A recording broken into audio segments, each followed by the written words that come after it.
Mm. So welcome, Jenna, to my podcast, One for the Road. It's so lovely having you on today. We're actually good friends, and we met because you approached me over 2 years ago to discuss your relationship with drinking. How are you today? I'm very well. I'm very well, Dave. How are Good. you? I'm fine. Apparently last time we spoke, you thought I looked orange, and I look less orange today, so that's handy. I was Uh, going to say you look a bit less orange today, but I thought yeah, maybe yeah. that Well, was I did come back for holiday probably a couple of days just before we saw each other. So um, you did. anyway, yeah, as I say, we've known each other for a good couple of years now. And you booked a discovery call with me 2.5 years ago, and it was fascinating you having a discussion with me because you are a typical grey area drinker. You got yourselves in all sorts of problems with it.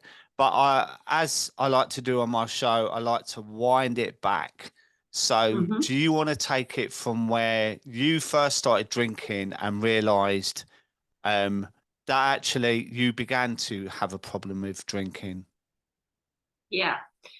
Well, you know me very well now, Dave, and you know that I am very much an all or nothing person when it comes to stuff in life generally.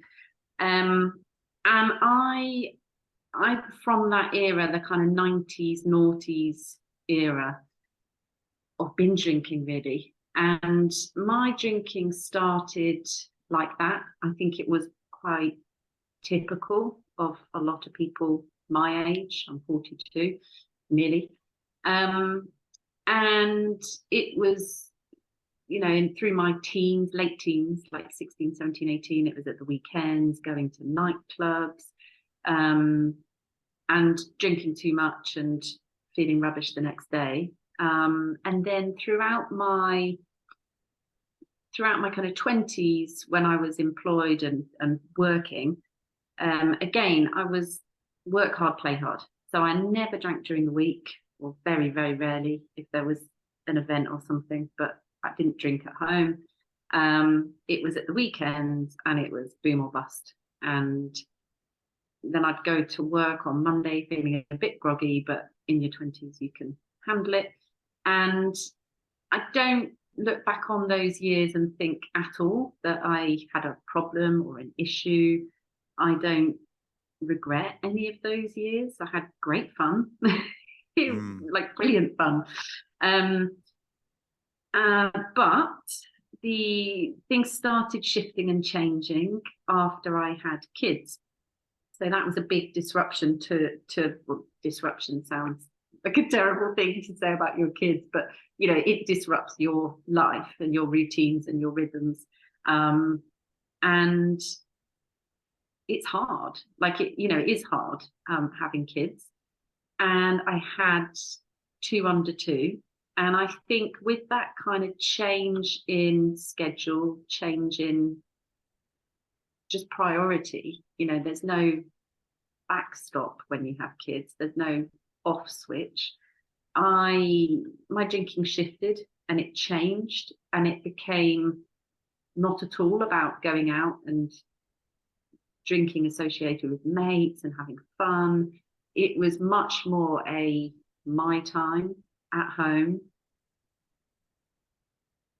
And that shift, I think, is where things started to unravel. I should say, actually, before this, going back to my 20s, there were times in my late 20s where I had a niggle because I'd often find that the party would end for most people, and I'd find myself sort of carrying on a Sunday with the hair of the dog. And there would be this kind of back of the head, just a little voice. And I'd quickly sweep it to one side and think, nah, it's fine, fine. Um,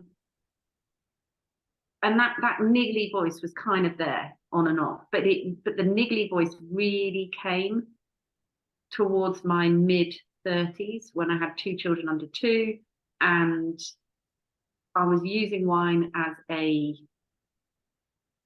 coping mechanism, as a switch off, as a reward, and I didn't have the structure to my life in terms of having to think with a really, really clear head for work. And that's when it all sort of, it caught up with me, is probably the best way to, the best way for me to describe what happened. It caught up with me. So you used it as a coping strategy, because I recently recorded a podcast with Janie Holiday, and we talked about the decades of women of a certain age in their 40s and 50s had gone through, i.e. the eras of the ladette culture, Zoe Ball, Kate Moss, that era, that it was cool to drink and get a drink equally the same as men.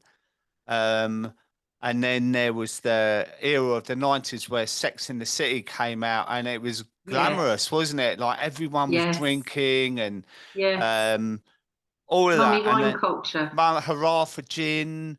You know, it really, really glamorized drinking. And then, as we discussed as well about the smoking ban that changed things in pubs where mummies used to go in with their newborns or toddlers and have Prosecco lunchtime. And we discussed, you know, I wondered how many women actually went home and then carried on with their day as normal and made the tea and had a cup of tea, or carried on with a few glasses on their own, you know. And what we sort of worked out from it was that it was the overwhelming of working mums with the kids. Quite often the husbands worked late, and there was so much to do that it was the reward at the end of that. I need something for myself. I need something to calm me down, stop me overthinking, relax, you know. And 100%. also, when I worked in the carpets as well, quite often after the school run, a few mums would come back and I'd hear the pop of the cork at 4:45, and they were still there at 5:30. And now I'm sober. I wonder again where some of those women were with their relationship with alcohol. Where was it after that? Yeah. And I think for me, the mummy wine culture, which, you know, we all know what we mean now by mummy wine culture because it's come to the forefront in the last few years.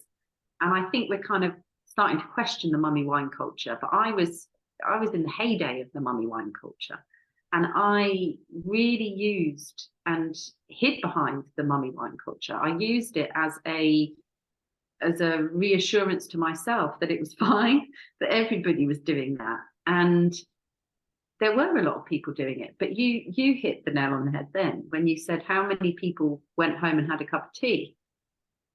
I don't know the answer to that question, but it wasn't me.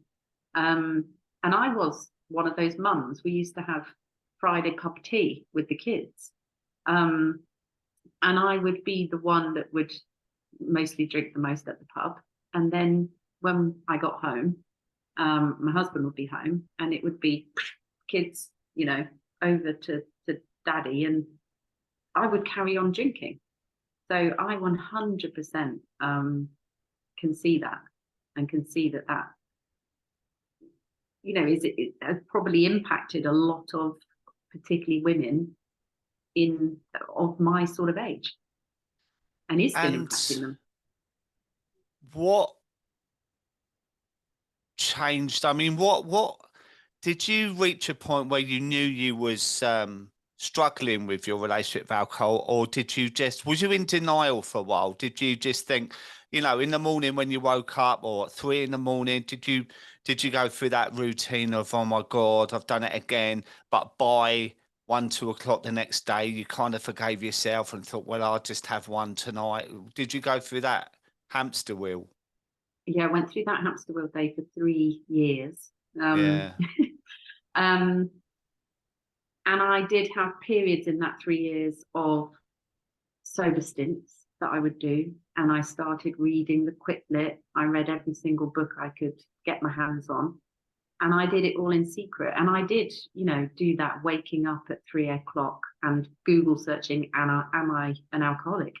And I was definitely trapped in that hamster wheel. And for me, I mean, did I hit a rock bottom in terms of, you know, a rock bottom in terms of what you think of the rock bottom? You know, was I physically addicted to alcohol? Did something terrible and drastic happen? it didn't actually. I, you know, probably to a large part sometimes through more luck than judgment in some instances, but I was juggling a lot of balls, and I was juggling them well to the outside world. It was inside me that was dying, really, inside. It was my soul that was struggling. It was me that was kind of dragging myself through those days where I had promised myself the day before that I wouldn't drink that day, or I'd only drink 2 glasses, or I'd just have one and then I'd switch to water. And I'd found myself not doing that. And I would, as you say, wake up at 3 a.m., wake up when I had to get up to take the kids to school, and I would just feel that utter dread of, oh my God, like I'm here again. And I was so sick and tired of myself. I can't, to think of it now, it felt like I was just losing me. And that sounds really dramatic, but it really felt like that. I was desperate to just be able to keep that promise to myself each day, which I just didn't seem to be able to do. And every time I started on a sober stint, there would always be some reason or something would happen, and I'd end up back at square one. And every time I ended back up at square one, it felt worse than the time that I'd ended back up at square one before. And it just felt like the biggest merry-go-round that you can imagine. And I desperately wanted to get off it, but I was really scared because I used alcohol, and alcohol had been part of my identity for so many years. You know, I was known as, you know, the one that would go out and the good time girl, I guess. So I was scared about what that meant if I was no longer to drink. And I was scared about the thought of a life without alcohol. Like, it really felt like it was giving something up, but also losing part of me. Yeah. But I think I got to the point where I knew that something had to change. And that is when I contacted you. I found you through Instagram, and we had a discovery call. And that was the start. When I say it was the start, it was after 3 years of starting and stopping and starting and stopping. But that was the last, that was my final, I've got to do this moment. Did you ever talk to your friends about it, like your very close friends, and tell them how you felt, or was you too embarrassed? Not really. I think there's a lot of shame, and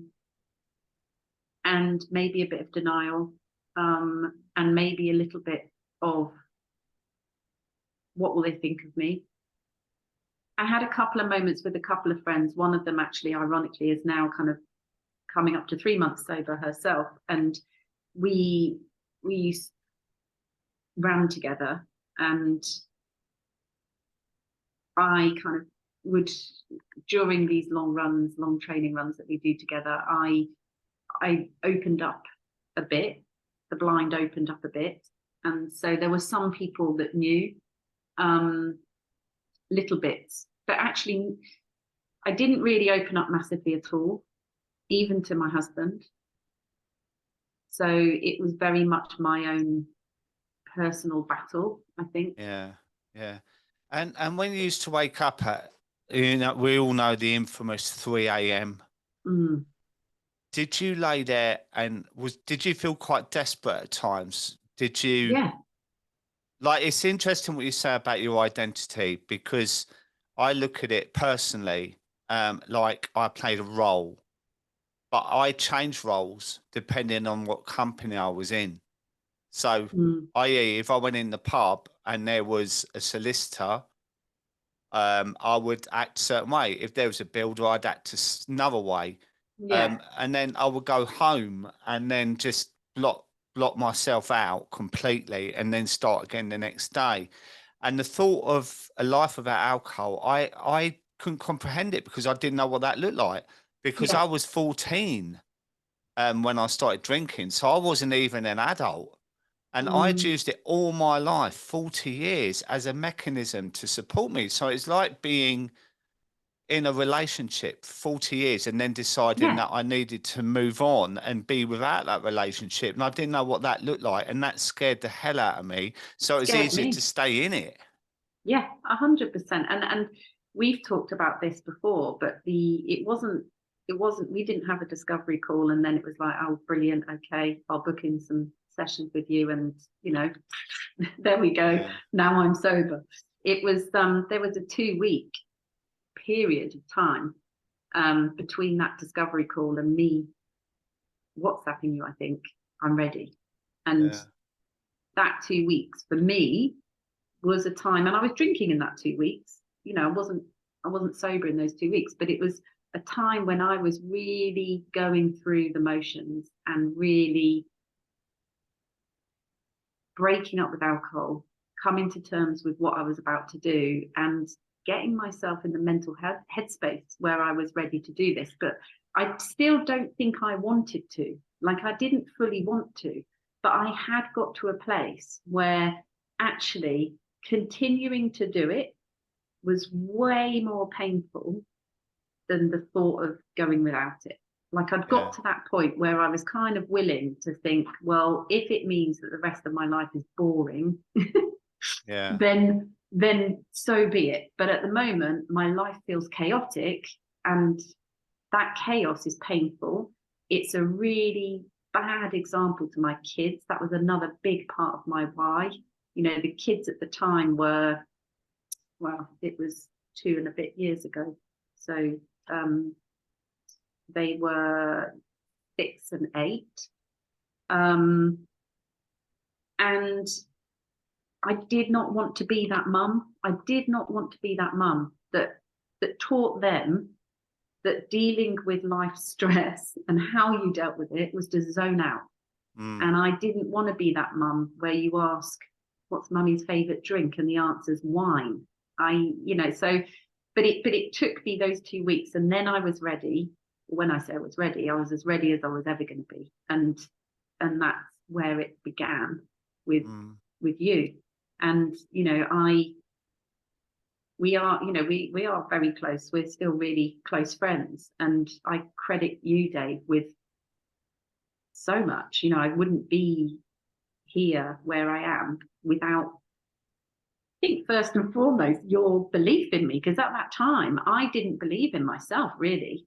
I didn't have the belief that I could do it. And I had to kind of borrow that belief from someone. And you did. You did believe in me. And in a jokey kind of bantery way, you taught me to believe in myself as well. And let's face it, right? Thank you for that, by the way. I'll take that. But when we reach a stage of desperation, in a way, that is a rock bottom, isn't it? Because we feel so low, our self-esteem is low, and we're robbed of who we are. And we all talk about a rock bottom like mine in Eastbourne, where, I was flailing around on the stones on the beach. But really, when we reach a point in our lives that our mental health is really, really struggling, our relationship with our kids, it impacts on your work, your daily life, that is a rock bottom in my books. It doesn't have to be this dramatic, big, well, hey, and that's what I saw in you. I saw someone who was completely broken in their life with alcohol, and you're lucky that your husband doesn't drink much, hardly ever. So that was handy for you in a way, but it still took a lot for you to break free. And that's why we talked a lot about mindset, because I think, like, people come to me and they quite often say the same thing. They've read all the Quit Lit, they've listened to all the podcasts, they've tried several times and slipped. Well, they say failed. I don't like that word, because I use it as evidence, you know, we can take things from that. But we talked about mindset and how to reframe the mind and the conversations we have with ourselves. And I think that's what clicked with you, wasn't it? Yeah. The change of mindset and community, introduce you to community of like-minded people that helped.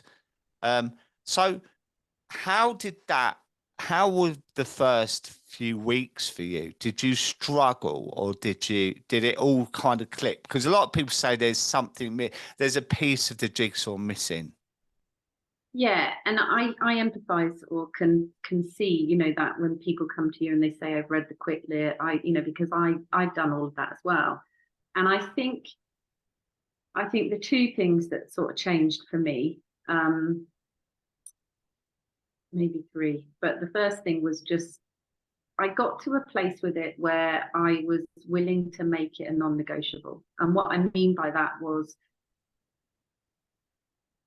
I just knew that this had to be the last time. I knew that it had to be the last time because mentally, physically, I couldn't try and then slip again. Because if I slipped back again after this, I felt like, you know, I was really investing this time, and to really invest and then to not progress just felt like it would be too soul destroying. So I made it a non-negotiable. And we've talked about this before, but you know, when I was pregnant, I didn't drink. And that was because it was a non-negotiable. I don't want to drink when I'm pregnant. And I think a lot of women can relate to that analogy. And I think by having that mindset, and by the way, I got to that mindset out of desperation. Like you said, I hit my own personal rock bottom. But by getting to that mindset, it really helped strip away that kind of craving cycle, that kind of fantasizing, maybe I could, what if? Because I cut it off at the knees and just, no, I can't do that anymore. You know, life might be miserable without it. It might, but it can't be as miserable as where I am now.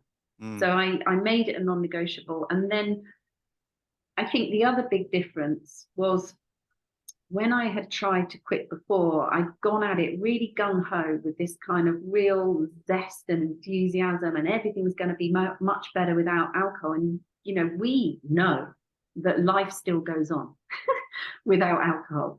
And there are good days and there are bad days and there are downright crap days.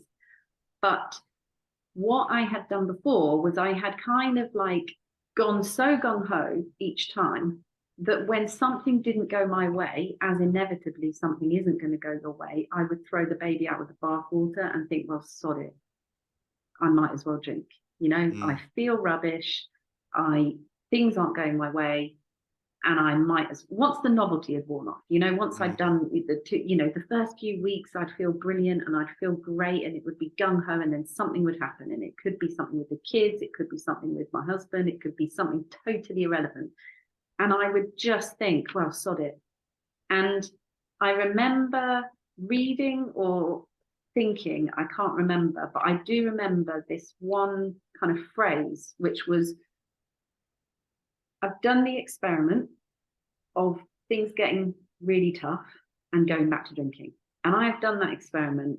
I cannot even begin to think how many times I've done that experiment. But the one experiment that you have not done, Jenna, in this situation is just carry on. Just carry on not drinking. That's the one thing that you've not tried to do. So why don't we just give it a go? Because we know where the other thing ends and we know what going back to drinking does. We don't know what happens if we just carry on through this. And it's hard because you don't know when that period of feeling rubbish is going to end. There's the undefined time period to wade through, and it's difficult, and you're doing it all raw and without having any off switch, and it's really, really hard. But I just had this hope that it couldn't be as bad as going back to what I'd been previously doing. And I think that was the breakthrough for me, is the realization that you don't know it all, by reading the books, and it isn't all going to be plain sailing. But the one thing that won't ever help is going back to drinking. Alcohol will not make it better. So let's just see what happens if we don't. And I think that was my mindset shift. Yeah. This It's time interesting what round. you say about, you know, the I might sort of drink thing, right? Because you had I think it was a day 64 that you felt you couldn't get Yeah. past. And I encourage you to put that out of your mind because that was in the past. And then one day I said to you, do you know you're on day 72 now? And you hadn't even thought about your day 64. But that mindset, day 64, you build yourself up to it. And it's almost like a self-sabotage of, do you know what? I can never get past that. It's a bit like an army assault course when you've got that huge big wall and you can't get over it. And then you tell yourself, I'll never be able to get over it, right? And these are the kind of things that I talk about mindset. It's like treat each and every experience as learning, you know, and we're all moving forward from right here, right now. We're all moving forward. And it's important to know that as human beings, we're incredible, but we just need to believe in ourselves, you know. And that's what you did. You started to believe in yourself when at the beginning you didn't, because you had failed in your words, slipped in my words, and you think, do you know what, I just can't do it, but I'm going to try again. And you get up, and it's a bit like a boxer, isn't it, in a ring, that after a while he just gets counted out because he hasn't got the muster to get up again. And mindset is so, and mindset and language is what we tell ourselves as well. You know, it's how you reframe the conversation. And this is why it's important for people listening now when they're in a difficult situation and they feel they can't do it, it's to reframe the conversation. Yeah. And actually don't expect it to be easy, which sounds like a really negative thing to say. But I think, you know, expect there to be highs and expect there to be lows. And just consistently go about your day with one priority. Not drink. Don't have too many priorities. You know, the whole, I'm doing it to lose, you know, if I do it, I'll lose weight, or I'll do, you know, I'll get, just push all of that to one side. You know, it doesn't matter. The one thing that you've got to do, and it is consistency, and it's just showing up, and it's making that reason why you're doing it so strong that even when you feel like the world is against you, you won't go back to that. Yeah, and I love that because it's about exploring the potential. And I always say to people, don't set your bar too high, because there's a lot of accounts out there that they say, you know, join us and we're going to jump out of a plane, or you can lose a stone in weight if you get, you know, and it's not realistic. It really isn't realistic. But what is realistic is that you get up in the morning and you say, today I will not drink alcohol, right? And you put your head on the pillow that night and you haven't drank, but you might have had a bit of cheesecake, or you might have had a couple of Diet Cokes, or you might have had a duvet day where you've laid there all day sulking. It doesn't matter. It doesn't matter as long as you don't drink and you get up the next day. And the other thing, what you said, which is true, it's be realistic, is life, right? So people might look on Instagram and see sober people. It's like, oh, look at them, you know, bully for you kind of thing. I have some terrible days, and I know you do as well. And that's life. That is life, right? But I always say, how bad would that day be if you'd have had a skinful the night before? You know me, right? I came back for holiday, right, and had the most horrendous fuel bill, right? And I thought, okay, well, at least I've had holiday, because that would have landed on the mat anyway. So how would I have felt like about that without holiday? And I've worked for 4 years without a break. I always try and reframe it. And to be honest, I think when I was drinking, I was quite negative because I hated the world. I was angry at the world. I was angry at people. But really, I was angry at myself because I didn't like who I'd become and I didn't know how to get out of it. And that's an interesting point as well, because we've talked about this, and I know you hate this word. You know what I'm going to say. Yeah. It's the it's the word journey. Mm-hmm. And because this is a journey, like the whole sobriety path is a journey, and it's a journey of rediscovery. Because when you stop drinking, you rediscover yourself. I did. The first thing that I rediscovered is that I discovered again my self-worth and my integrity, and I will not trade that for anyone now. And that, to me, is what holds my sobriety so strong, because I regained that and I lost that. But throughout the whole time, you are going, like you said, through periods of growth and change, because you aren't able to, there's nowhere to hide anymore. There's nowhere to run, and there's nowhere to, and that is one downside, I guess, for us in sobriety, is we don't have an off switch anymore. There is no blackout blind that you can just pull and go, I'm escaping. In the same way that alcohol can give you that off switch. But what that means is that you learn so much about yourself. And some of that is brilliant and some of it is painful. But I think I've grown. I know I've grown more in the last 2 years than I did in the previous 10 years, easily. And you're probably the same. Well, I mean, you say about rediscovered yourself. I discovered myself because I didn't know who I was, because I was drinking from a child. Yeah. So I went through my entire life blacking my emotions out. So again, this is not to scare people off, but when I stopped drinking, we're doing a good job of that, I feel.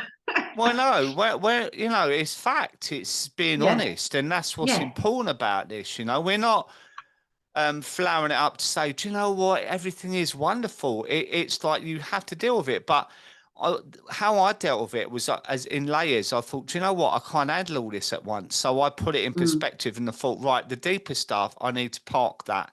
And it was more about my daily routine, how I was going to get through the day without drinking, right? That was the first stage. And then come the emotional sobriety, was dealing with my feelings. So I was fortunate enough to have a brilliant therapist I worked with over the years, and I contacted him, and he's helped me ever since, dig down a little bit deeper.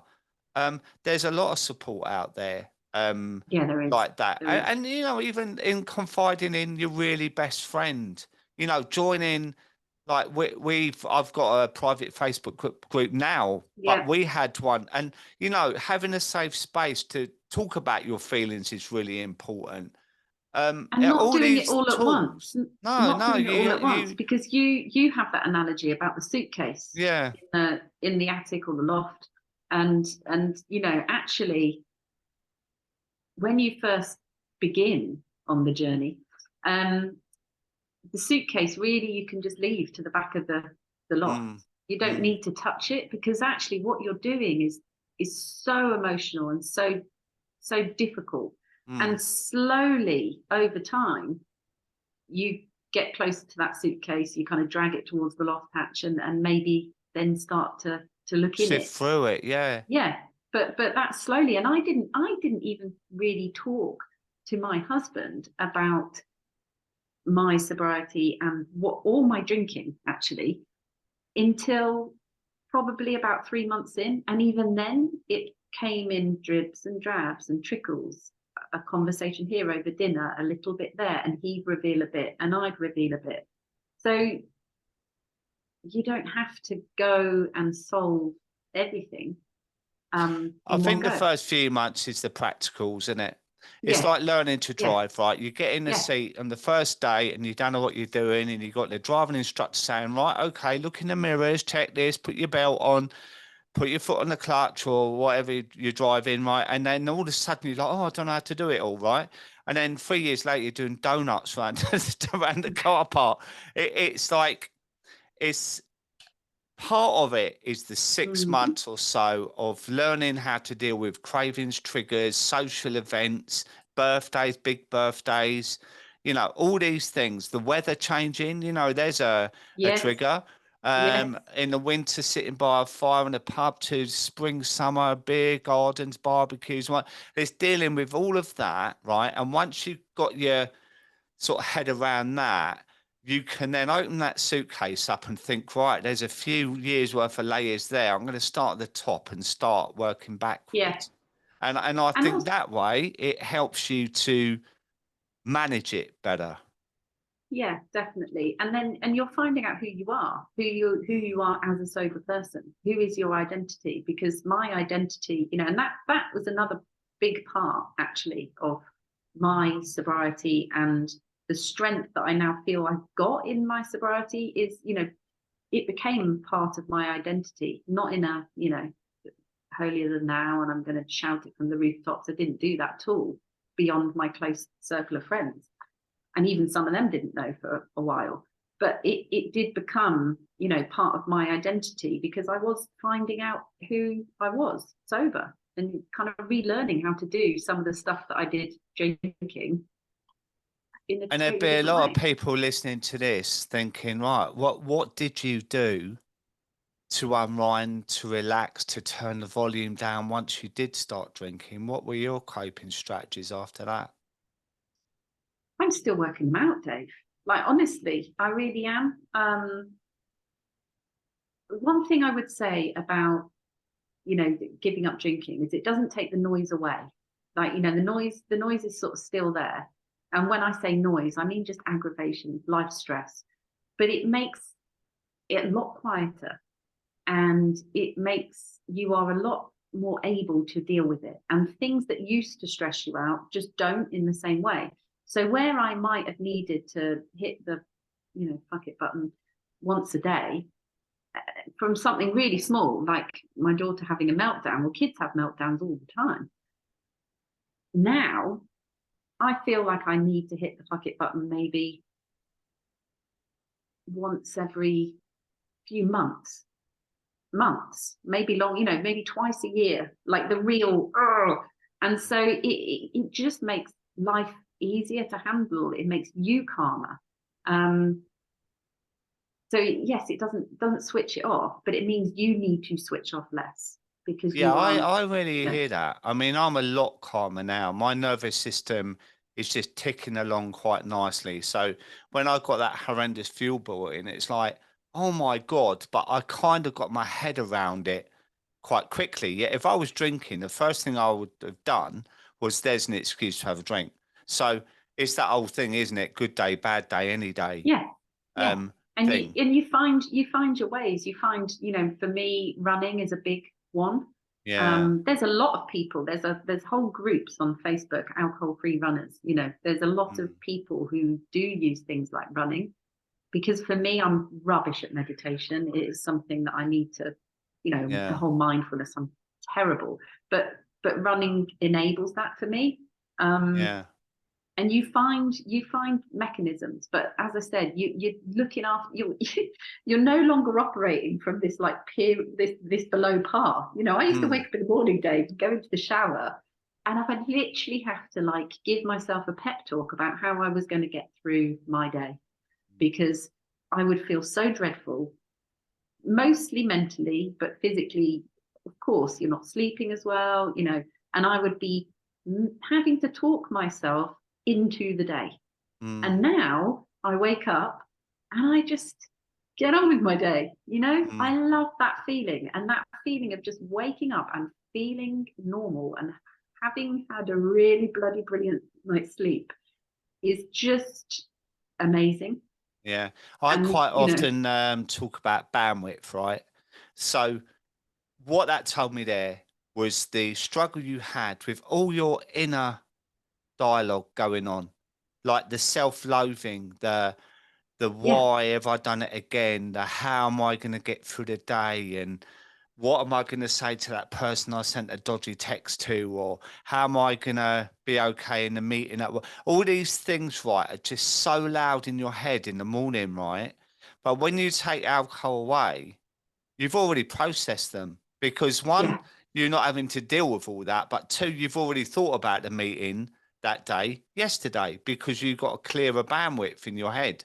And that's one of the biggest things for me that I've really noticed with my life is it's almost like I've gone through my man drawer. I don't know if you've ever heard the Michael McIntyre thing about the man drawer, where it's got men have Nokia 3310s, old car batteries, car keys that they don't even know where they belong to, right? And I sifted through the man drawer and everything's in order, you know, and that's how my life is now. I've even got one of those organisers with all the bills in. I've never had that in my life. You know, I've Love labelled it. them Love electric, it. council tax.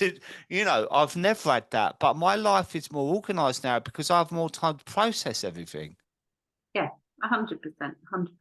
And yeah, it just does. It makes life, it feels like you're operating from a level playing field rather Mm. than, you know, 2-0 down. Now, a lot of people say to me about they worry about their friends, right? So, Mhm. how did this impact with you when you had that conversation with them that actually I'm not drinking anymore? How did it impact with me? I was actually like hugely pleasantly surprised. It was the one thing that I was most scared about. A lot of my female and male relationships were based around drinking. You know, like attracts like. So a lot of my friends love a drink, still do, and are big boozers. And I think I was worried, am I no longer going to be relevant? Am I going to be, and actually, and I have heard stories where friendships fall by the wayside when people get sober and blah, blah, blah. But I think it's testament to the fact that my mates are really good mates, that just didn't happen. And actually, it was really bloody lovely to know that they like hanging out with me because of me, not because, and sober Jen is much better than drunk Jen. Yeah. Okay, I might not be willing now to go and, you know, party until 2 a.m. every Friday night. And some of the stuff we do together may have shifted slightly. But I did not have an issue in terms of how my friends received it. But it doesn't mean to say that I wasn't petrified. I mean, there was one friend in particular who, you know, we'd been on holidays together drinking. You know, drink was a big part of our social activity. And now we do different stuff. You know, we still go out for dinner and she'll have some wine and I don't. And we go walking together, we meet for coffees together, and the friendship is just as strong. It's just that is one part. And I think actually maybe there was a recognition amongst definitely some of my friends of just how much it was impacting me. And I don't think any of them would have turned around and said, oh, Jen's got a problem with drinking at all. But I think they could see that my mental health was suffering Mm. for whatever reason. And I think they could see the change when I stopped drinking, in that my mental health was so much better that it had to be a good thing. And Mm. so it wasn't an issue for me. Not to say that it wasn't an easy transition, but most of that is in my own head, I think. And I think that is the case when you become sober. A lot of what you think people are going to think is in your own head and not theirs. Yeah, it's a bit like when you dance, isn't it? You get on the Yeah, dance floor and you think everyone's looking at you dancing, but they're not. They're yeah, worried about their own dancing. yeah, exactly. And actually, Yeah. we know the same. We know that the two rules.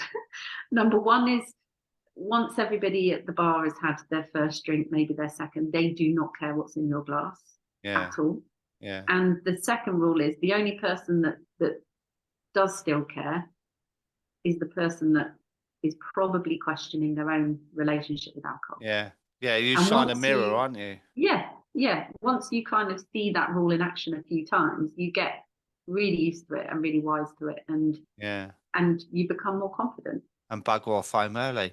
And Yeah, what's true. really interesting as well is that generally the people that do have a problem, Mm. they kind of calm down, and you find they're the ones that ask you how you do it. Yeah. Have you found that? A little bit, a little bit. I posted on Facebook. I'd never come out. Is that the way to say it? I don't know. Before, about my sobriety publicly. beyond close friends. But I posted it on my 2-year soberversary. Is that what we call it? I think. And it wasn't a particularly like, you know, groundbreaking post, but it just sort of said that I've not been drinking for 2 years, and, you know, and I had an overwhelming number of posts and comments and great feedback. And off the back of that, a few people did contact me privately to say, how did you do it? And me too. And so I have been, you know, talking with people, because, you know, operating as an iceberg when it comes to sobriety is really, really bloody hard. And I think part of success is in finding your kind of community of people that get it. And it's such a lovely community, isn't it? Like, it is a lovely community because there's a connection. We are all connected by that. You know, I think people that drink too much are bloody amazing people. Like, we are. We're kind of like the reformed rebels. Like, the most interesting people that I meet are normally people that have, you know, got some form or had some form of issue with drugs or alcohol, because they, you know, they operate at those extremes. And so actually the sober community is full of bloody amazing, resilient, awesome, creative, inspiring individuals. And so actually it's a much less scary place than you think, if you think about the stereotypical, you know, AA meeting or whatever comes to mind when you think about, you know, giving up alcohol. And that's why I wanted to come on two here. extremes, like the person on the bench with a brown bag, you know, and you know, I'm a grey area drinking coach, and there is a huge space in between of people like yourself that aren't drinking every single day. But the relationship with alcohol is a problem. And a lot of grey area drinkers, if you say, well, just give up, they go, oh, I can't do that. You know, like there's a huge space, and that's why it's opened up. And that's why I wanted to come on here, because you've asked me before, probably asked me a year ago, I think, and I kind of sort of shied away from it a bit because it felt quite exposing. It felt, you know, a little bit nerve-wracking. You kind of think, and then I thought, well, why? Because actually there are, you know, you look behind the school gates of, you know, the parents at school, there must be many, many, many, many people that are like me, that exactly like you say, they exist in this middle between the one end, which is kind of my husband, that really can take or leave it and just doesn't, you know, bother with it at all. Think about it, really. To the other end, well, thinks about how he can avoid it quite a lot when he's out. But the other end of the spectrum, which is, you know, the person that's physically dependent on alcohol and in serious trouble, like serious trouble. And then in between, like you said, there's just grey area, and I love that term, grey area drinking, because it busts down the barriers a bit. It busts down the barriers between, you must be an alcoholic, otherwise you wouldn't be seeking help, when really the question is alcohol impacting your life? Yes or no? In a negative way. And if the answer is yes, then you have to do something about it. And that was me, and I tried and I couldn't, and that's when it got scary, because you then realize that it's an addictive drug. And it's literally everywhere you look. Absolutely everywhere. So also, your family must have noticed a difference, and we won't say names for confidentiality, but I believe your daughter's 10, is she now? Yes. Yeah. So she was 8, coming up to 8, I suppose, when you stopped. So she was probably old enough to see mummy with the glass of wine, wandering around, and bedtime. And does she ever say anything to you? No, it's interesting because actually she's coming up to 9, so she would have been coming up to 8. You're right. And my youngest, he was 2 years. He's 2 years younger than that. And we had a conversation the other day. I can't remember how it started, but something came up and about when I used to drink or something, and he said, "You used to drink? You used to drink alcohol?" Like, he genuinely can't remember me drinking, which to me is lovely.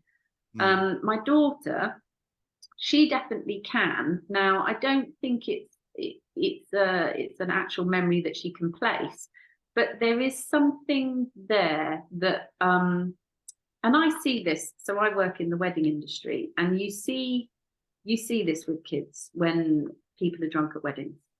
And what you see is kids actually are quite fearful of drunk adults, including their own parents. You see it in their eyes all the time, because that they don't know and they can't coin what's going on, but they know that something's not quite right. They know that mummy and daddy aren't quite themselves, and that takes away their feeling of safety and security. Even if it's on a small level, it does. And you can see it in their eyes. They're looking for that kind of reassurance. And Ruby has never, so I said her name, but she has never actually articulated that or said anything about my drinking. But there have been a couple of occasions where I've had like a non-alcoholic fizzy something in a champagne flute because it's been a celebration, and I hate that feeling of missing out because you're not drinking when you can just have a non-alcoholic whatever. And she has come down the stairs and seen the glass on the table, and she's kind of gone, "What are you doing?" And I wouldn't say that is a desperate panic, but there's a definite edge to the voice. Yeah. And then I'll say, "Oh, it's it's a grape juice, non-alcoholic fizzy thing. You can try some if you like." And then you see the kind of relaxing of the shoulders, and you see, so there is definitely something there, I think, where she associated mummy drinking with, I don't like that. I don't like it. And I didn't do anything that I know that was bad when I was drinking around my kids. It wasn't anything like that. But I think it takes away their feeling of safety. It does. I also think as well, she's now experienced 2 years plus of you being present. Yeah.